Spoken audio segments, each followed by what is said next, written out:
ओम गुरुवे नमः.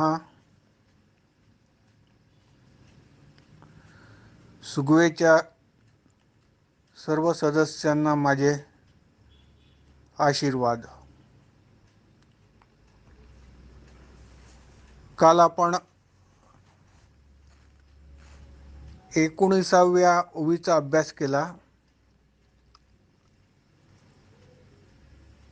उकललिया का मुरलिया पिळवारा जायलया तैसा आत्मज्ञाने कारणमाया मिथ्या होय.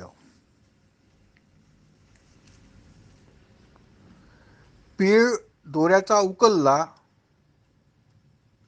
की तो कापूस होतो आणि मग पीळ जो आहे तो वाया जातो, त्याचा काही उपयोग राहत नाही. मुरलिया म्हणजे पाणी शांत झालं, मुरलं.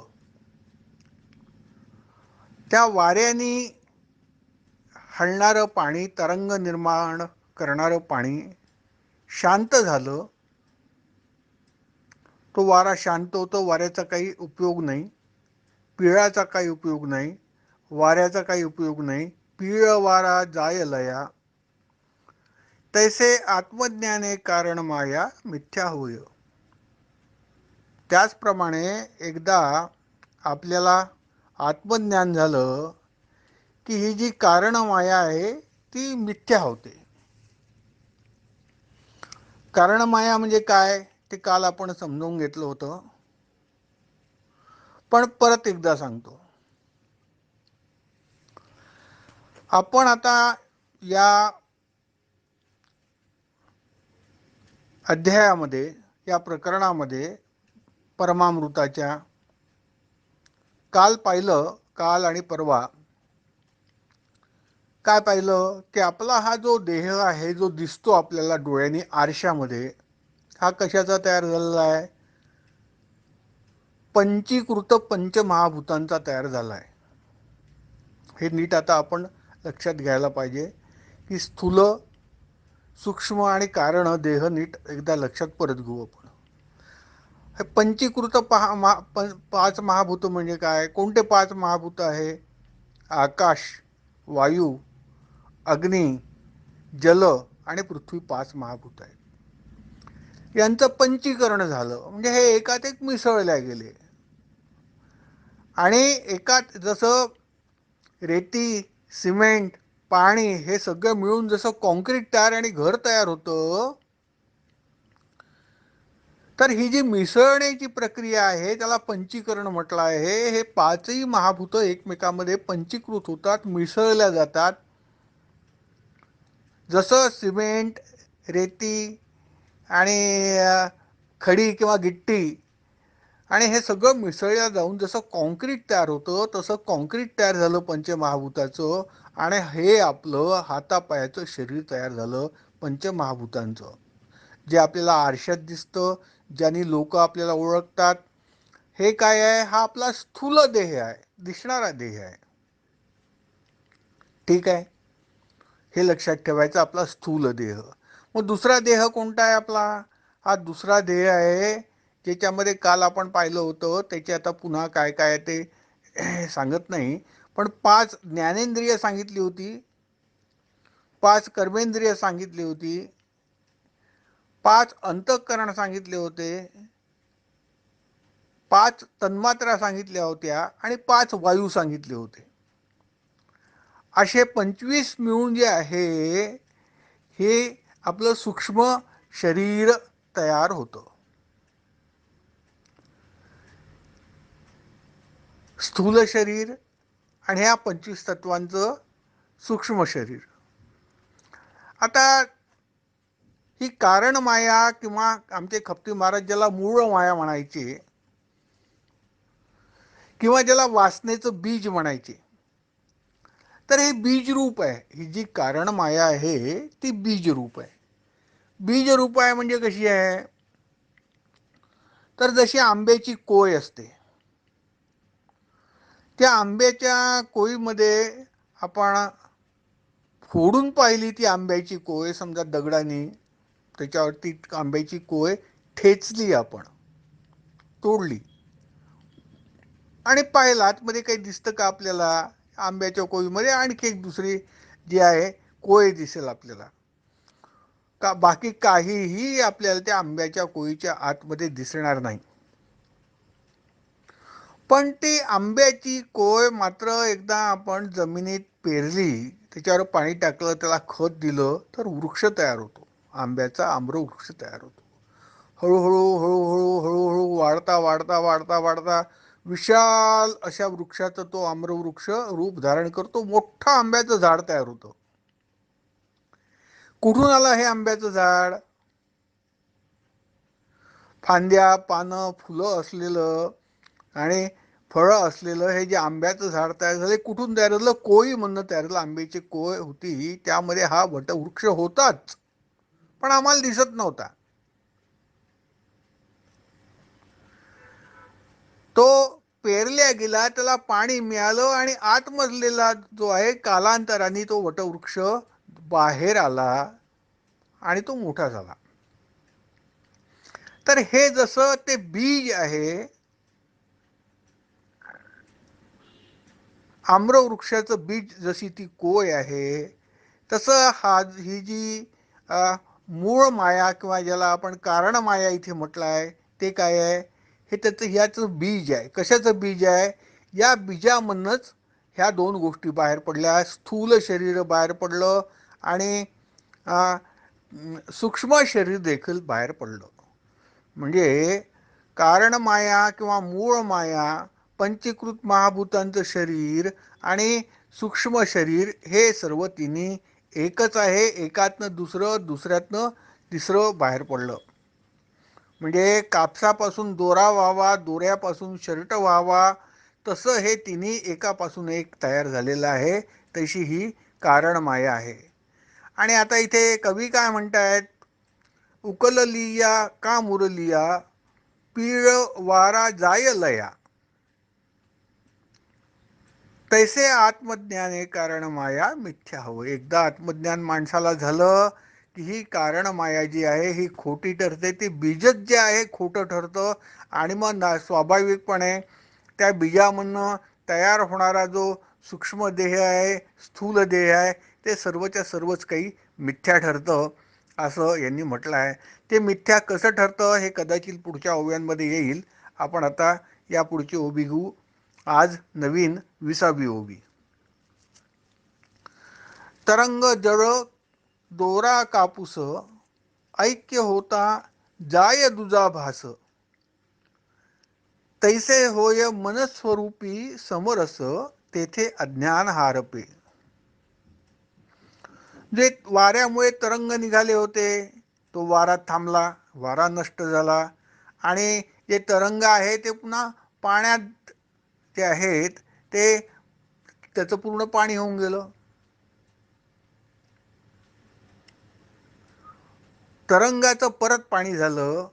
जो दोरा होता, ज्या कापसाला पिळी देऊन दोरा केला होता, तो पिळी समाप्त झाला. आपण उलटं पिळलं आणि पिळी समाप्त झाला आणि दोऱ्याचं काय झालं? तो दोरा देखील कापसात विलीन झाला. तरंग पाण्यात विलीन झाले, दोरा कापसात विलीन झालं.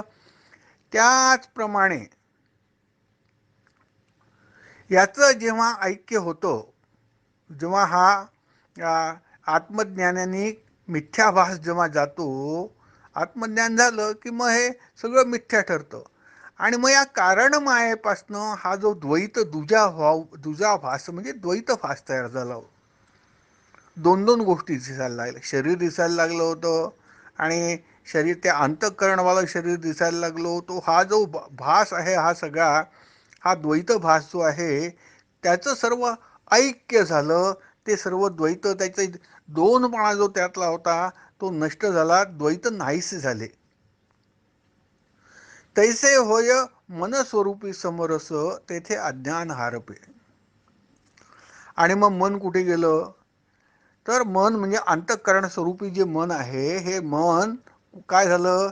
हे आपल्या जे आहे स्वरूपामध्ये, त्या जीवात्म्यामध्ये हे आपलं स्वरूप, आणि त्याच्यामध्ये ते मनही समरस झालं आणि तिथे अज्ञान देखील नष्ट झालं, असा या ओवीचा अर्थ आहे. तर हा आपल्याला आता कळला असेल की तरंग नाहीसे झाले, दोरा नाहीसा झाला, त्यातला दुजा भाव गेला. म्हणजे ते जे दोन दोन दोन दोन गोष्टी होत्या, तरंग आणि पाणी, दोरा आणि कापूस, ह्या दोन दोन ज्या गोष्टी होत्या, तर तसं मन आणि स्वरूप किंवा मी माझं देह आणि जीवात्मा ह्या ज्या दोन वेगळ्या गोष्टी होत्या, हे द्वैत आता हरपलेलं आहे, अज्ञान हरपलेलं आहे. आणि आता फक्त जे उरलं आहे ते फक्त स्वरूप उरलं आहे. जसं फक्त पाणी उरलं, फक्त कापूस उरला, तसं आता फक्त स्वरूप उरलं आहे माझं, असं यांचं इथे कवीचं म्हणणं आहे. आता पुढे 21व्या ओळीमध्ये कवी म्हणतात, असो हे स्फूर्ती कल्पना, बोली जे लिंग देहा अंतःकरणा, तेथे स्वप्नावस्था जाणा वासनामय. ही जी स्फूर्ती कल्पना होती, कशाची स्फूर्ती कल्पना, ते जो कारण देह, म्हणजे जसं आपण जी कोय होती आंब्याची, त्यातनं जसं स्फुरण झालं, स्फुरण होऊन आंब्याचं झाड त्यातनं बाहेर निघालं, आंब्याचं रोपटं बाहेर पडलं, तसं तशीच स्फूर्ती कल्पना होऊन आणि कारण मायेमधून जे आहे हे दोन बाहेर पडले, स्थूल आणि स्थूल आणि सूक्ष्म देह बाहेर पडले. तर असो हे स्फूर्ती कल्पना. आणि त्यातला जो अंतःकरण त्यातलं जे आहे, त्या अंतःकरणाला लिंगदेह असं म्हणतात, असं इथे कवी सांगतायत. की जे अंतःकरण आहे, अंतःकरण म्हणजे काय काय मन, बुद्धी, चित्त आणि अहंकार, हे 5 अंतःकरण सांगितले. अंतःकरण शब्द पकडून असे ते हा जो झाला हा लिंगदेह आहे असं कवी सांगतात. तेथे स्वप्नावस्था जाणा वासनामय. हे जे अंतःकरण एकदा ते ही त्या स्फूर्ती कल्पनेतनं बाहेर पडलं, तर जे आहे ते अंतःकरण वासनामय असतं. आणि या वासनामय अंतःकरणामधूनच आपल्याला जागृती, सुषुप्ती आणि स्वप्न या अवस्था दिसतात. आता जेव्हा या वासनामय अंतःकरणाला झोपेमध्ये शरीर राहत नाही, शरीराचा साथ राहत नाही, हातपाय राहत नाही किंवा इंद्रिय राहत नाही, तेव्हा हे वासनामय काय करतं, हे वासनामय अंतःकरण जे आहे त्याच्या आधारे त्याच्या आधारे हा जो आपला जीवात्मा किंवा आपलं स्वरूप आहे, जीवात्मा आहे, हा एक नवीन देह निर्माण करतो,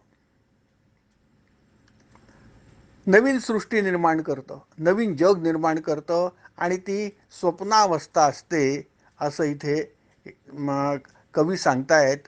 आणि पुढे आता याचं स्पष्टीकरण दिलेलं आहे, ते आपण वाचू. तर आता ही 21वी ओवी आपल्या लक्षात आली असेल की कारण माया, त्यातनं होणारी स्फूर्ती, त्यातनं होणारी स्फूर्ती म्हणजे सूक्ष्मदेह आणि स्थूलदेह. सूक्ष्मदेहामध्ये जो अंतःकरण आहे, या अंतःकरणाला लिंगदेह म्हणतात.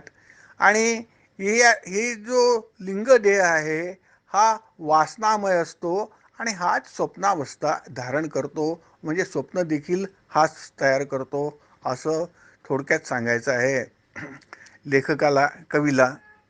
पुढे असं म्हणतात, मन प्रवर्ते इंद्रियद्वारे, ते वासना अभ्यंतरी विवरे, ते स्वप्नावस्था मांडे बारे, श्रुतदृष्ट आभास. इथे म्हटलं आहे की मन जे आहे, त्या मनाची प्रवृत्ती ही इंद्रियाद्वारे होते. पण आता इंद्रिय झोपेमध्ये इंद्रिय जे आहेत ते काही उपलब्ध नसतात. झोपेमध्ये जेव्हा मनुष्य असतो तेव्हा जसं जागृतीमध्ये जसं हातपाय हलवू शकतो तसं तर काही हलवू शकत नाही. पण ती अभ्यंतरीची जी वासना आहे, आतमधली जी वासना आहे, त्या वासनेच्या आधारे ती जी वासना आहे ती व्यक्त होते. स्वप्नावस्था मांडे बारे, स्वप्नावस्था, आपल्याला स्वप्न दिसायला लागतं. जे काही आपल्या आठवणी आहेत, कालच्या, परवाच्या, आधीच्या, महिन्याभर आधीच्या, वर्षभर आधीच्या, लहानपणच्या, बालपणच्या, मागच्या जन्मीच्या, ज्या कोणत्या मनामध्ये घर करून बसलेल्या आठवणी आहेत, ज्या आत्ता जरी आपल्याला या क्षणाला त्या आठवणी कळत नसल्या तरी त्या साचलेल्या आहेत आपल्या अंतःकरणामध्ये. अभ्यंतरी विवरे, ते वासना अभ्यंतरी विवरे, आतमध्ये साचलेले आहेत. आणि त्याच मग श्रुतदृष्ट आभास, स्वप्नाच्या द्वारे एक नवीन शरीर निर्माण करून, जसा माणूस मेला, एखादा माणूस मृत्यू झाला म्हणजे काय होतं, त्याचं जे पंचमहाभूतात्मक किंवा पंचीकृत पंचमहाभूतात्मक शरीर जे दिसणारं स्वरूप आहे आपल्याला, शरीर आहे, ते नाहीच होतं. ते नाहीच होतं. पण काय राहतं, त्याचा जीवात्मा राहतो. आणि त्याचं हे जे आहे हे सूक्ष्म शरीर किंवा लिंगदेह त्याच्यासोबत राहतो. आणि मग ते दोन्ही मिळून काय करतात, दुसरं शरीर पुन्हा धारण करतात. एक शरीराला टाकून देतात. आणि ते दोन मिळून लिंगदेह किंवा सूक्ष्मदेह आणि जीवात्मा दोन्ही मिळून हे शरीर जर्जर झालं असलं तर मग दुसरा देह धारण करतात. या स्वप्नामध्ये दुसरा देह धारण करणाऱ्या स्वप्नावस्थेमध्ये आणि मृत्यूमध्ये वास्तविक पाहता तसं फार कमी अंतर आहे. स्वप्नामध्ये देखील आपण जो देह जो पडला आहे, विश्रांती घेतो आहे, त्याला काही वेळापुरती टाकून देतो आणि काही वेळासाठी नवीन शरीर आपल्यासाठी तयार करतो आपल्या आठवणींनी. आणि त्या शरीरामधनं नवीन तयार केलेल्या आपला जो जीवात्मा आहे तो त्याच्या वासनेचा खेळ किंवा त्याच्या आठवणींचा खेळ तो खेळत राहतो. आणि तो नवीन त्याच्या विश्वात वावरतो. आणि तो आपल्या कानावर श्रुतदृष्ट भाषा आपल्याला पाहण्याचाही आभास तयार होतो आणि ऐकण्याचा पण आभास तयार होतो. आपण निरनिराळी माणसं पाहतो, निरनिराळ्या आकृती पाहतो, निरनिराळे चित्र जे आहे देखावे असे पाहत राहतो. असा या 22व्या ओवीचा अर्थ आहे. मन प्रवर्ते इंद्रियद्वारे, ते वासना अभ्यंतरी विवरे, तै स्वप्नावस्था मांडे बारे, श्रुतदृश्य आभास, असा याचा अर्थ. आता ही 23वी ओळ आहे. तैजस अभिमानी दृश्य या इतुकिया ओळखीस, असे अंतःकरणी चिदाभास व्यापक जो. हा याला तेजस म्हणतात. आपण पाहिलं होतं की, आणि मी मागे आता सांगितलं होतं याच्या पहिलीच्या ओवींचं जेव्हा आपण हे केलं होतं, निरसन केलं होतं, तेव्हा निरूपण केलं होतं, तेव्हा आपण पाहिलं होतं की जेव्हा जागृतीमध्ये तो जो आपला जीवात्मा असतो त्याला काय म्हणतात, वैश्व म्हणतात. तो जो आहे वैश्व किंवा विश्व असं त्याचं नाव असतं.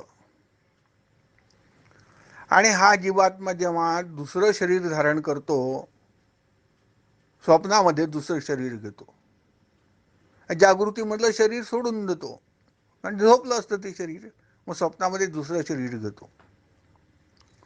आणि त्या दुसरं शरीर घेतो तेव्हा तोच जीवात्मा, त्याला काय म्हणतात, तेजस म्हणतात. तेव्हा तो तेजस रूप धारण करतो. जागेपणे काय असतो, वैश्व असतो, विश्व असतो, नंतर तेजस होतो. आणि तो जेव्हा झोपला असतो सुषुप्तीमध्ये तेव्हा त्याला प्राज्ञ म्हणतात. अशा त्याच्या या 3 अवस्था आहे. तर आता ही ओवी अशी आहे 23वी. तेजस अभिमानी दृश्य या अंतःकरणाच्या सर्व ओळखी घेऊन जीवात्मा स्वप्नकाली तेजस असं नाव धारण करतो. या ऐतुकिया ओळखीस, अंतःकरणाच्या जेवढ्या ओळखी आहेत म्हणजे जितक्या आठवणी आहेत त्यांना घेऊन हा तेजस हे नाव धारण करतो.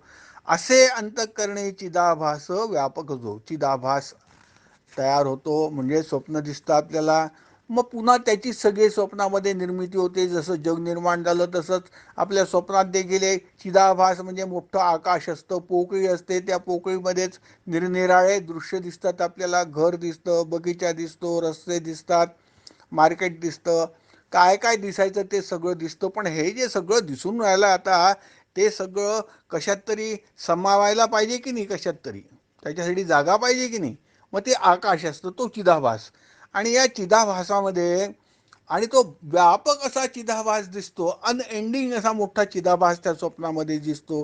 जसं आपलं जागृतपणे जग पाहतो, कुठे संपतं आपल्याला माहीत नाही ते जग, तसंच स्वप्नामधले जग कुठे संपतं असं आपल्याला काही माहीत नाही, म्हणून तो देखील चिदाभास असतो. तर तेजस अभिमानी दृश्य हा जो स्वप्न पाहणारा जीवात्मा आहे तो दृश्य पाहतो. कशाने पाहतो? इतुकिया ओळखीसह ते सगळ्या अंतःकरणातले जे ओळख्या त्याच्या जन्मोजन्मीच्या आहेत त्या घेऊन असे अंतःकरणे चिदाभास आणि अंतःकरणामध्ये तो व्यापक चिदाभास पाहतो, असा या ओवीचा अर्थ आहे. तर इथे आता आपल्या 23 ओव्या पूर्ण झालेल्या आहेत. आपण ही 24वी ओबी घेतली तर जरा जास्ती वेळ लागेल, म्हणून आपण आता इथेच थांबूया. आशीर्वाद.